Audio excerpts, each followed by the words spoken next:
Today, a new moon is in the sky, a 23-inch metal sphere placed in orbit by a Russian rocket. Here, an artist's conception of how the feat was accomplished. A three-stage rocket. Number one, the booster in the class of an intercontinental missile. Its weight estimated at 50 tons. The smaller second stage took over at 5,000 miles an hour and carried on to the highest point reached. 500 miles up, the artificial moon is boosted to a speed counterbalancing the pull of gravity and released. You are hearing the actual signals transmitted by the Earth-circling satellite, one of the great scientific feats of the age. And I told Hack, I said, hey, I just saw Sputnik. And I said, you know what we ought to do, Hack? We ought to go shoot the damn thing down. And now, from submarines to satellites.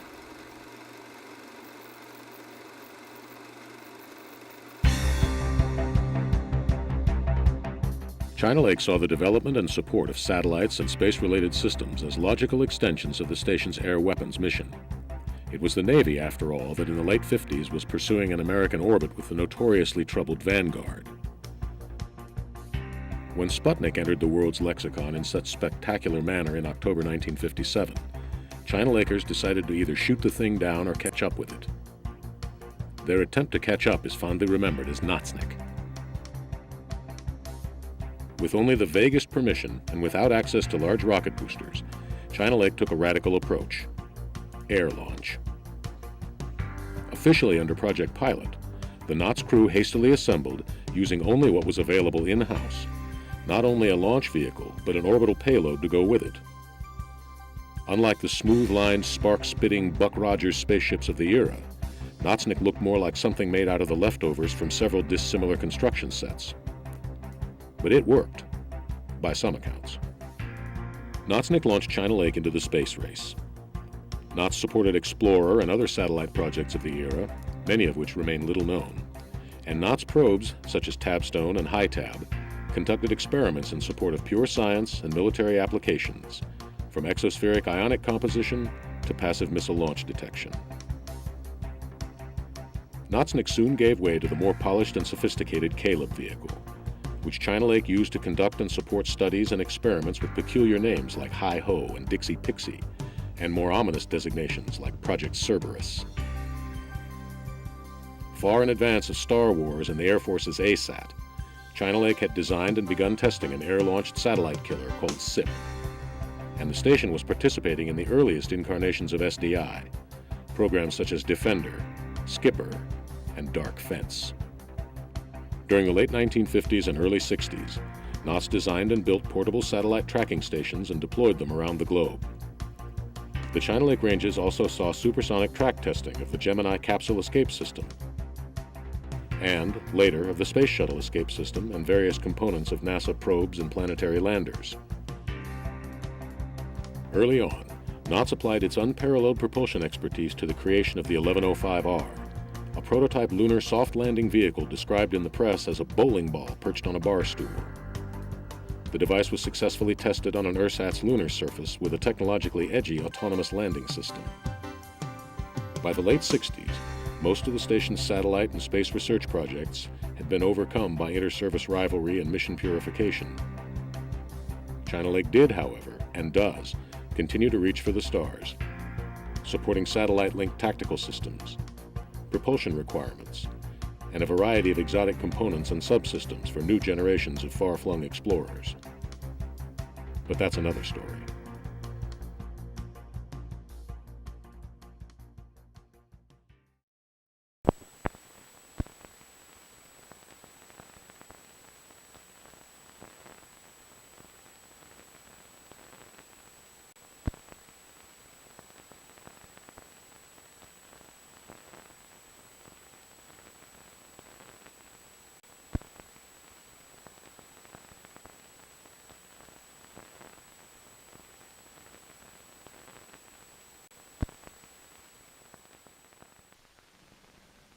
On November 15, 1957, after the launching of the USSR Sputnik 1, the Naval Ordnance Test Station presented to the chiefs of the Bureaus of Ordnance and Aeronautics its concepts concerning both ground-launched and air-launched satellite vehicles.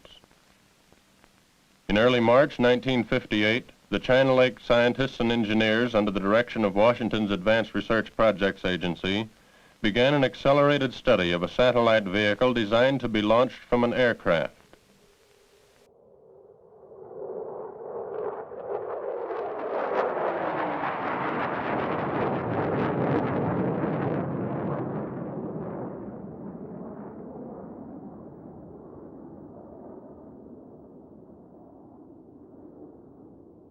The developmental study of the air-launched satellite vehicle was made in anticipation of the military and scientific usefulness of small satellites in the category of about 10 pounds. The China Lake research team that explored this radical concept in space vehicles was headed by Dr. H.A. Wilcox, Assistant Technical Director for Research at China Lake. The air-launch technique now under study at China Lake will permit a satellite to be placed in a special orbit on short notice in almost any direction and from any place an aircraft can fly. This technique will thus make it possible to investigate unpredictable and temporary conditions of military and scientific interest that occasionally occur on Earth and in space. Instruments used in these investigations will be inexpensive, severely miniaturized electronic satellites such as this one. This particular satellite will be used to investigate the operation of the vehicle itself. The powerful 5-stage rocket vehicle uses no moving parts and has only solid propellant rocket motors for extra reliability. It is loaded aboard the standard fighter aircraft in the same manner as a conventional gas tank. Before seeing an actual test of America's first air-launched satellite, let's briefly consider some of the points that make this method unique. Well, our presently more conventional satellite vehicle takes off in the nearly vertical direction so as to pass through the atmosphere by the shortest possible path. Of course, it must soon begin to move in the horizontal direction so as to orbit. Otherwise, it will simply go very high and fall back to the Earth. In order to accomplish this transition from vertical to horizontal flight, the conventional system expends rocket thrust and uses jet vanes and inertial guidance systems in order to force itself over into the horizontal direction above the Earth's atmosphere. But our scheme simply lets gravity pull the trajectory down toward the horizontal as the vehicle coasts upward through the atmosphere. No moving parts are required. Also, the aircraft carries the vehicle above most of the denser atmosphere before it is launched. Hence, our system is quite simple and economical of rocket fuel. Here, let me describe the vehicle for you. The first and second stages consist of 4 so-called hot rock motors recently developed here at China Lake. They are placed here in a cluster. 2 of them are fired for the first stage and 2 for the second. The third stage is a solid rocket developed by the Allegheny Ballistics Laboratory. The 4th and 5th stages are progressively smaller units recently developed here at this station. The tiny 3-inch 5th stage rocket is actually mounted inside the payload. This is the nozzle of the rocket here. This is the 4th stage with its nozzle. An important trick is to mount the 5th stage with its nozzle pointing opposite to the 4th. This little trick is important in eliminating all moving parts from the vehicle. I'll tell you more about that in a minute. Except for the important 3rd stage, all the rocket stages are fired by simple electronic timing circuits. The third stage is fired by a horizon sensing telescope. With the skin and fins then,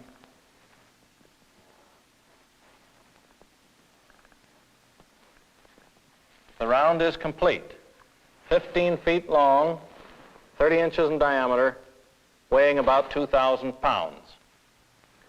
Now the launch sequence begins with the F-4D fighter aircraft pulling up into a loft maneuver at high altitude, about 35,000 feet. When the airplane reaches the correct altitude, speed, and angle, instruments within the aircraft release the vehicle and it falls away. The aircraft continues to pull out as the vehicle coasts upward through the air. After 5 seconds, the timer within the vehicle ignites the first rocket stage. 20 seconds after that, it ignites the second stage. These stages give the vehicle sufficient velocity to coast upward into very thin air for about 100 seconds to an altitude of about 50 miles. Here, let me describe it on the blackboard. This is the Earth. This is the North Polar Cap, the South Pole.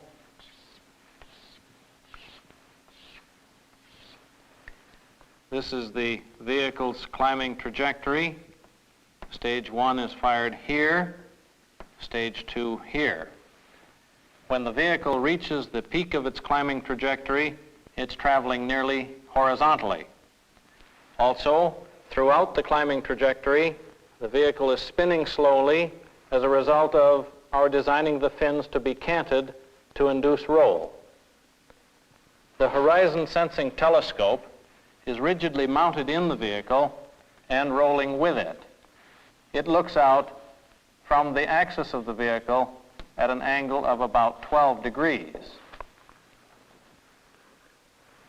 This telescope, revolving with the vehicle, detects the Earth's horizon when the trajectory elevation angle reaches a correct and critical predetermined value. At that point, the third rocket stage is ignited. This method of igniting the third rocket stage eliminates many trajectory errors and gives the vehicle the necessary precision of direction for its remaining functional operation. When the third stage is ignited, it shears the connections to the spent hot rock motors and launches itself and the forward parts of the vehicle from inside the surrounding fairing.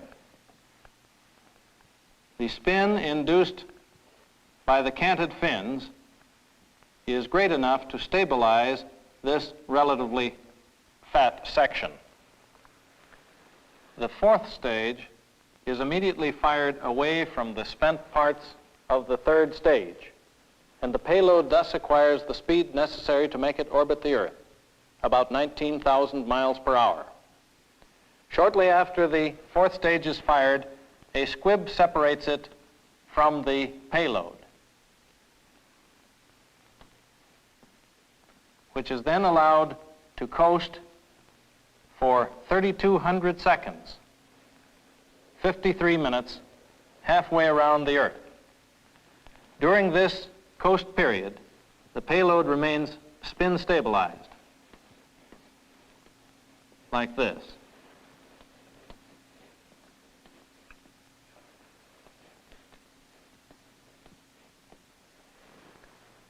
If we do nothing here, the satellite will necessarily return to the atmosphere at this point. To prevent that, we add speed here in this direction. The fifth stage is fired, pointing this way, opposite to the other stages. And that completes the job. The pilot satellite is then in orbit. The pilot vehicle can be fired from any place over the ocean into either an equatorial or a polar orbit. But our primary aim has been to develop a very inexpensive and reliable satellite system, always ready for instant firing. The air launch concept may be simple to grasp, but the search for the right design of a vehicle of ordnance quality that will carry special payloads into any orbit, at any time, and from anywhere on Earth, has led to a new and difficult area in space research. The first payload for the vehicle was a 2.2-pound telemetering package designed to furnish information on the flight performance of the vehicle itself, and thus determine the adequacy of missile design, including the equilibrium temperature of the payload while in orbit. The payload's fiberglass skin was molded into the shape of a cake pan, 2 inches deep and 8 inches in diameter. Before the electronics were inserted, the package was filled with a foam potting compound. Slots and partitions were cut into the potting compound to house the batteries and electronic components. The telemetering satellite consisted of an FM transmitter, 3 FM subcarrier oscillators, sensors for temperature and acceleration, and a battery pack with a 30-hour life. After the system was checked out, the components were potted. The 5th stage motor was inserted, and the package was ready for assembly into the vehicle. The fabrication of metal parts for the air-launched vehicle demanded extreme care in eliminating weight without sacrificing structural integrity.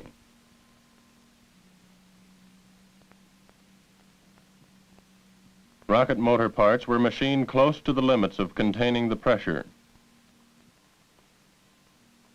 To compensate for high temperatures, the motor nozzles were sprayed with a lightweight ceramic coating. The 4-stage motor chamber, 18 inches long and 8 inches in diameter, had walls 25/1000ths of an inch thick. While the front hemispherical section was welded to the body of the motor chamber, the nozzle section was riveted on after the propellant charge was inserted. This design furnished a lightweight motor chamber with strength to withstand pressures in excess of 1,000 pounds per square inch. Standard fabrication methods were not employed in the construction of some of the components. Some parts were machined from solid blocks of materials, as were the frames for the fins. After machining, the lightweight aluminum frames were covered with stainless steel sheet metal. Then the air spaces inside were filled with a foam potting compound to give rigidity without excessive increase in weight. This construction withstood static tests duplicating flight bending moments of 1,350 pound-feet. Similar is the construction of the fairing that surrounds the 3rd stage ABL motor. The aluminum support structure weighs 20 pounds. With the steel sheet metal skin, the complete fairing weighs 40 pounds. Despite this construction's light weight, it withstood an axial compression load of over 40,000 pounds and bending moment load of over 10,000 pound-feet. The propellant grains for the 5-stage vehicle were newly developed here at the China Lake Propulsion Laboratories, except for the 3rd stage motor developed by the Allegheny Ballistics Laboratory. The 1st and 2nd stages are internal burning grains and are extruded JPN propellant. Each of these grains, 71 inches long and about 12 inches in diameter, weighs 330 pounds. Each motor produces over 14,000 pounds thrust for 4 8/10 seconds.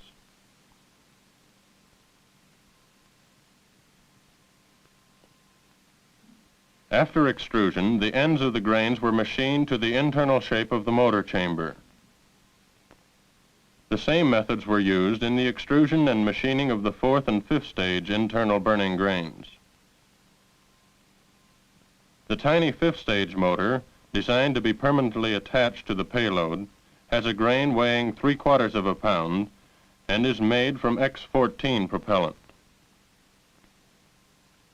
The motor weighs 1 1/4 pounds, is 3 inches in diameter, and delivers 172 pounds of thrust for 1 second. After extrusion and machining, all the motors were spray inhibited with a polyester resin material and a silicone polymer, then wrapped with glass cloth, which held the silicone polymer in an even distribution over the surface of the grain. The motor grains were then sprayed again with the silicone polymer. The outside diameter of the propellant charges were purposely made larger than the inside diameter of the motor chambers. However, cooling the grains to plus 10 degrees Fahrenheit made them small enough to slide inside the motor chamber, which was held at 70 degrees Fahrenheit. After warming the grain to 70 degrees, the silicone-coated grains expanded against the case, thus obturating the charges. Before the first live vehicles were assembled, each component underwent tests to simulate the loads the vehicle would experience in actual flight. This particular component, which supports the weight of the entire 2,000-pound vehicle, withstood tension loads up to 11,000 pounds.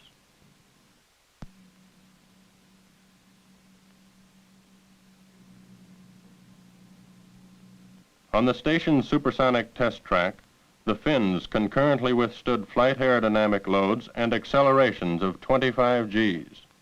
Wind tunnel tests to ensure that the design would permit clean separation from the aircraft were run at the California Institute of Technology. At the China Lake Static Firing Facility, motors were fired to determine thrust levels and to ensure that the chamber pressures would not exceed the structural limits of the metal parts.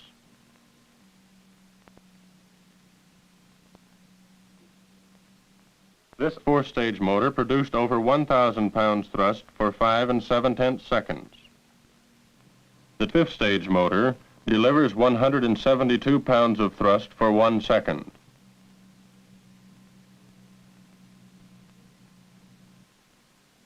The horizon scanner used to trigger the ignition of the third-stage motor underwent a series of tests to check its performance. Over the China Lake test ranges, full-scale, weighted dummy vehicles were released to gather further information on the aircraft separation and to train the test pilots in the launch maneuver.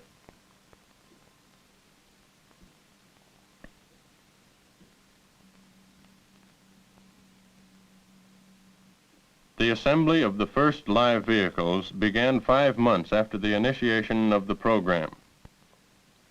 The assembly of each of the exploratory vehicles took 6 men approximately 14 hours.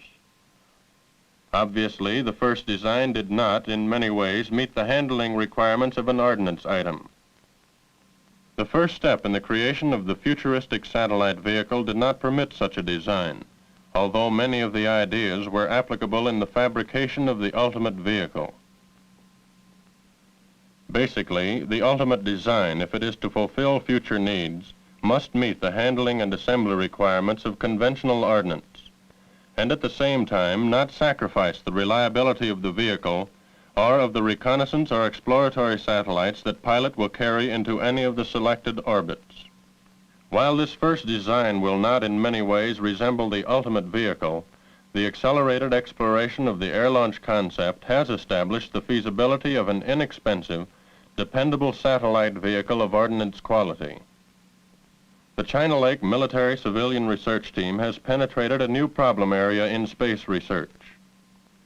This penetration has not only offered the opportunity to define the new problems, but it has also introduced to the pilot research team new skills and methods of solving these problems. The pilot exploration has indicated the feasibility of developing an ordnance-type satellite, easily assembled, rugged, and capable of carrying payloads up to 10 pounds. In this way, pilot will extend the military air arm of the nation into space.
In the role as free world leader of peaceful scientific endeavor, our country is committed to the exploration of space.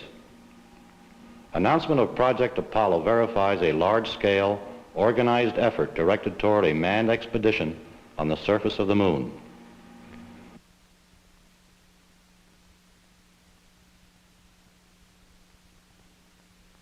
Technology from government laboratories and private industry are jointly contributing to accomplish this goal. As one of the contributing sources, the United States Naval Ordnance Test Station has been investigating methods of softly landing a vertically descending vehicle. With the NOTS variable thrust rocket engine as the key component, a practicable method of decelerating a vehicle was conceived in 1958. By 1960, studies had led to design of the 1105R, a test vehicle with the objective of demonstrating that a soft landing could be achieved through precision control of the variable thrust motor. The fabricated 1105R stands 8 feet high and weighs 700 pounds in fully loaded condition. 4 rocket fuel tanks holding 125 pounds of unsymmetrical dimethylhydrazine slope down from the nitrogen pressurization tank at the top. 175 pounds of uninhibited red fuming nitric acid is stored in the center tank. The tanks have another function by serving as an integral support of the vehicle structure. The variable thrust rocket engine is located immediately under the oxidizer tank. Cables suspended from a tower restricted testing to a vertical course. Inside a bunker, an operator simulating pilot control regulates the motor thrust output.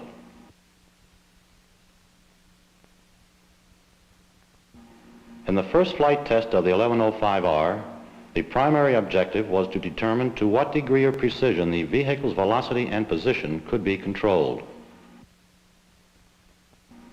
The 1,100-pound thrust motor raised the vehicle to an altitude of 50 feet.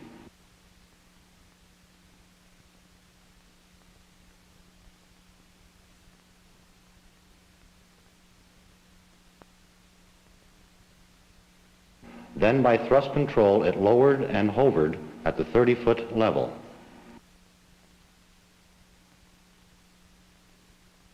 Finally, descending to a soft landing at a touchdown velocity of 5 feet per second. This test conclusively proved the original objective of precision variable thrust control.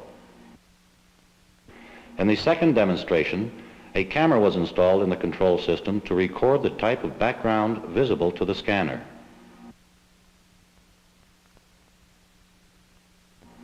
Pilot control elevated the vehicle to 130 feet.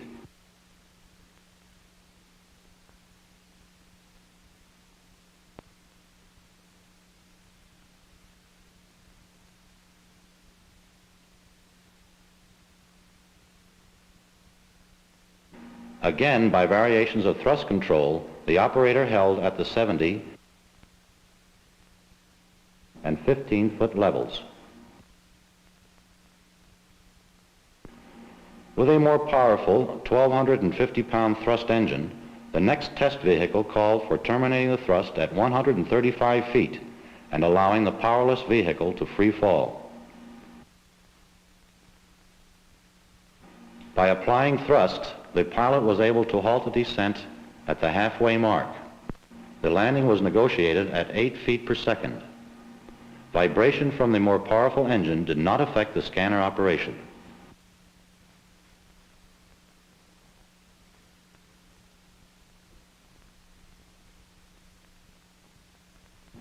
On the following day, a fourth and final test took place where the descent of the vehicle would be controlled for the first time by the optical guidance package. Under guidance system control, the vehicle was decelerated.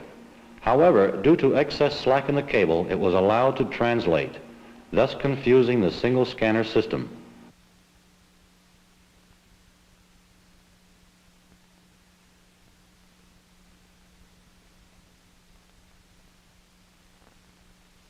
This required switching to a pilot-controlled landing at a rate of 3.8 feet per second.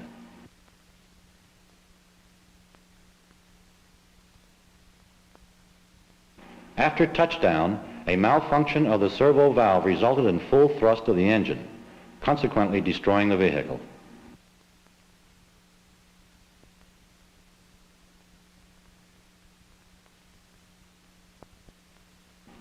In summary, the 1105-R served its function well, and from its existence we learned these facts.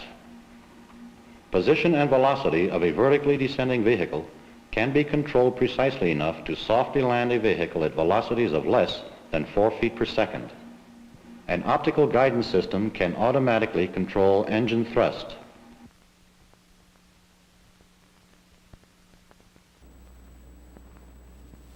Early testing of Apollo vehicle components, along with lunar simulation experiments, are immediate requisites if we are to assure success of our nation's scheduled moon surface landing in 1967.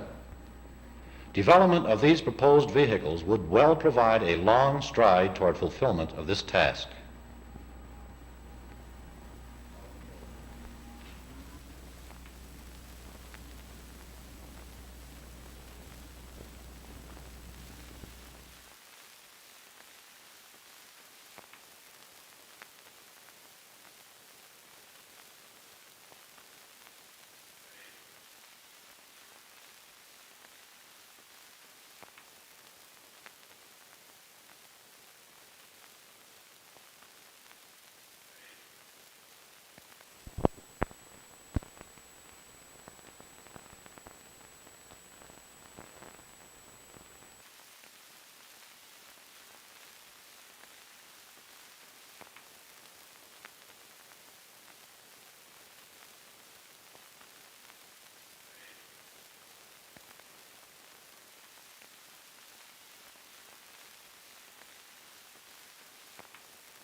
As its name indicates, the S-6 satellite is to make measurements on whatever atmosphere it finds in orbit at about 350 miles altitude.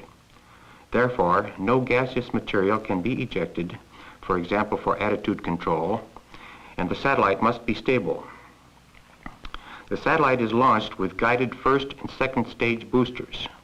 However, the last, or injection stage, is spin stabilized, as is the satellite itself, after final separation from the spent booster. It is the stability during these unguided periods under certain adverse conditions which concerns us here. Now, if we spin the top in this direction, our right-hand rule will show us that the angular momentum vector points up this way. Now, if we apply a torque by pushing on the axis this way, there's a reaction in the bearing, and our right-hand rule again shows us that the torque vector points this way. We will expect then that the axis of the top will rotate in this direction. Let's see if it does. If we reverse the torque, the axis will precess in the opposite direction. Notice that as long as the torque is applied, the precession continues. When the torque stops, the precession stops. Now this is the case so long as the torque is applied and released gently. However, if we give it an impulsive torque, such as this, we notice that the axis jumps in the direction in which it is expected. However, the top is left with this free rotary oscillation, variously called nutation, free precession, gyration, or just plain wobble. Incidentally, if we have a top in which the center of gravity is displaced either above or below the center of support, such as this one, there will be a continuous outside torque so long as the top is tipped over. And we will have this continuous rotary precession due to the forced outside torque. However, we can give it an impulsive torque, and we see now that the free rotary precession is superimposed upon the forced circular precession. This motion is very much like a projectile in air. Now for a final important point. Here we have two space vehicle dynamical simulators which are identical, except that in this one the rings are placed close together so that the transverse moment of inertia is less than the polar moment of inertia. Polar moment A, transverse moment B, and the ratio in this top is 1.2 or greater than 1. For this top, the rings have been separated so that the transverse moment of inertia B has been increased until it is greater than the polar moment A. Here the ratio is 0.7 or less than 1. Now let us spin them up and see if we can determine differences in their performance. I will attempt to spin them to about the same amount of spin. I will give them each a small amount of nutation. I hope that you can see that the nutational speed in this one is faster than the spin, and in this one the nutation is slower than the spin. In particular, though, notice that the amplitude of nutation in each case remains very nearly constant, neither increasing nor decreasing. Now this is because both tops are very nearly rigid bodies. Now let us change the situation by adding a small amount of weight. This bob is probably less than 1% of the total weight of the top. We then will no longer have rigid bodies, but we will have coupled systems.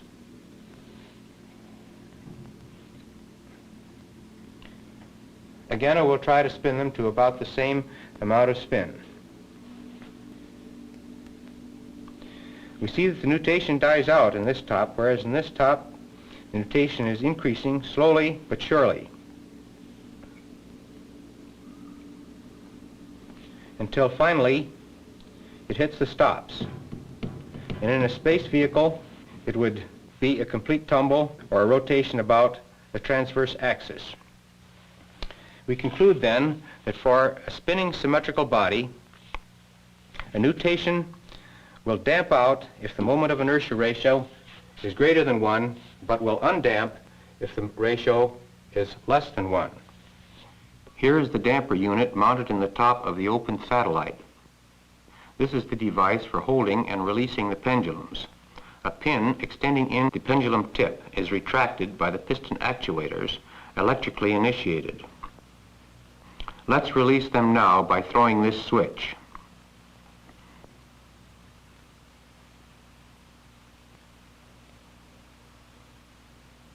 For evaluating nutation damping effectiveness, this experimental arrangement was used. The prototype satellite is spun up by means of a wheel on a half-inch drill, and nutations are induced by hand. In this run, nutations will damp about as expected in orbit. The camera sees directly a side view of the satellite in which the spindle is projected on a one-dimensional scale. An overhead mirror affords a top view in which the spindle is seen behind a grid, providing a two-dimensional record of the nutation. Note that the clock has an auxiliary split-second hand, which rotates once a second. The reduced data shown here in the form of X and Y components of nutation as function of spin angle. Surely, efficient passive devices, fluid or mechanical, designed on these basic principles will find application in future space vehicles.